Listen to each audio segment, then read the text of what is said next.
มื้อนี้ข้าพเจ้าจะมาอธิบายศิลปะพุทธจากอดีตสู่ปัจจุบัน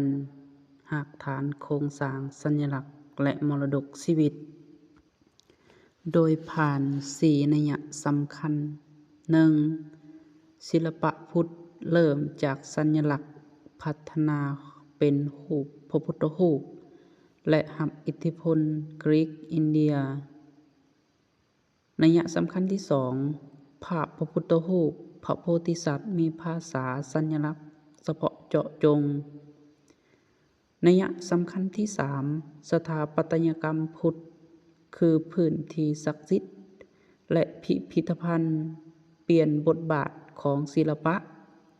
นัยสำคัญที่ 4. พุทธตันตระและมรดกชีวิตยังคงสืบต่อผ่านพิธีกรรมและการแสดงฉะนั้นศิลปะพุทธจึงเป็นการผสมผสานหลักธรรมวัฒนธรรมสุนทรียภาพพิธีกรรมตั้งแต่อดีตจนถึงปัจจุบันเช่นข้อที่ 1 Foundation of Buddhist Art History ศิลปะพุทธเริ่มจากสัญลักษณ์แทนพระพุทธเจ้าและพัฒนาสู่รูปพระพุทธเจ้าแบบมนุษย์ผ่านอิทธิพลหลายวัฒนธรรมเป็นต้นว่า Aniconic ใช้สัญลักษณ์แทนพระพุทธเจ้าเป็นต้นว่าต้นโพแทนการตรัสรู้ธรรมจักรแทนการปฐมเทศนาบัลลังก์ว่าง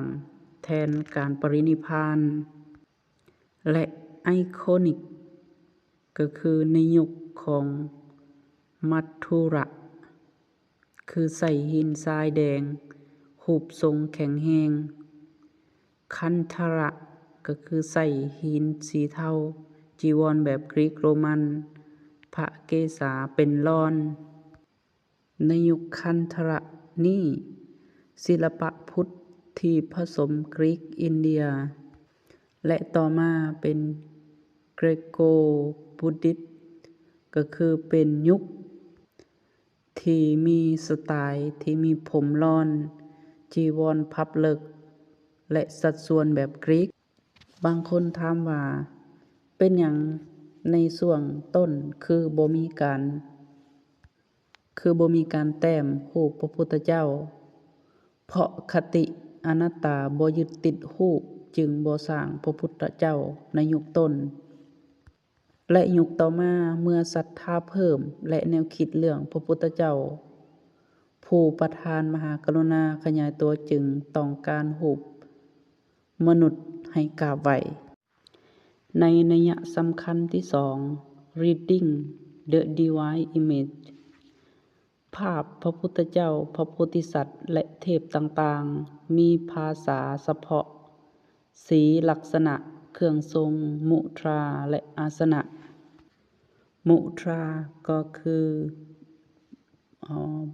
gesture คือลักษณะท่าทางและอาสนะก็คือ posture ก็คือท่วงท่าเช่นว่าท่านั่งท่ายืนท่าย่างตัวอย่าง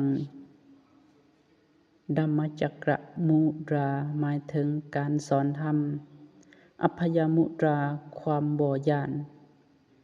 ปัสมัสนาสมาธิความบริสุทธิ์พระพุทธเจ้ามนุษย์มนุษย์และพระพุทธเจ้าทางจิตวิญญาณนัยสำคัญที่ 3 Structure Space and Creation สถาปัตยกรรมพุทธบ่แม่นเพียงแต่สิ่งปลูกสร้างแต่เป็นพื้นที่ศักดิ์สิทธิ์ที่ออกแบบตามจักรวาลคติและยังเป็นวัตถุในพิพิธภัณฑ์ที่ต้องตีความเช่นว่าสตูปคือสถูปสัญลักษณ์จักรวาลองคธาตุทางย่างเวียนปทักขิณอาจันตาเอโรราธรรมพุทธตามด้วยภาพจิตรกรรมพื้นที่จำลองโลกทัศนพุทธซึ่งในนี้ศิลปะ ถูกสร้างเพื่อบูชา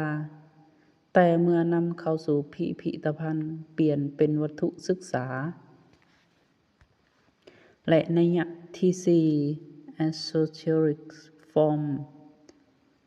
and Living Heritage พุทธตันตะเน้นพลังเทวีศักดิ์สิทธิ์และพิธีกรรมซึ่งยังสืบทอดผ่านการฟ้อนรำและประเพณีในเอเชียตัวอย่างเทวีตาราความเมตตาและการปกป้องจิดัมตันตะรูปเคารพใส่ฝึกจิตชัมแดนก็คือในทิเบตเป็นการขับไล่อัปมงคลสิ่งที่บ่ดีจาริยนิเตรยคือในเนปาลเป็นระบำทางศาสนาเพื่อบูชาเทวีซึ่งนี่ก็คือศิลปะพุทธจากอดีตสู่ปัจจุบัน